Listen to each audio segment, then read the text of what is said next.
Dobar dan, ja sam Anđela Stanišić i dolazim sa Fakulteta prometnih znanosti i ove godine sam sudionik ovogodišnjeg Summer Campa, znači 2022. godine. Dakle, ja sam radila na projektu Smart Lab Digital Twin. Taj projekt se radi o tome da se prikaže vizualizacija podataka od pametnih uređaja u virtualnoj stvarnosti. Ovaj kamp mi je jako pomogao što se tiče mog znanja, zbog toga što sam samo ono što sam naučila na fakultetu sam proširila, a još uz to sam dobila neka nova znanja.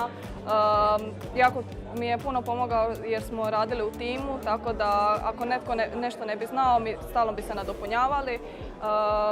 Mentori su nam bili stalno tu i stalno su nam pomagali. Davali su nam konstantan feedback i ovo je nešto što bih preporučila apsolutno svakome zbog toga što stvarno je jedno jako lijepo iskustvo, upozna se jako puno novih ljudi, stekne se stvarno puno znanja i mislim da je to nešto što bi najbliže moglo opisati kako je zapravo raditi u stvarnom svijetu, točnije izvan fakulteta.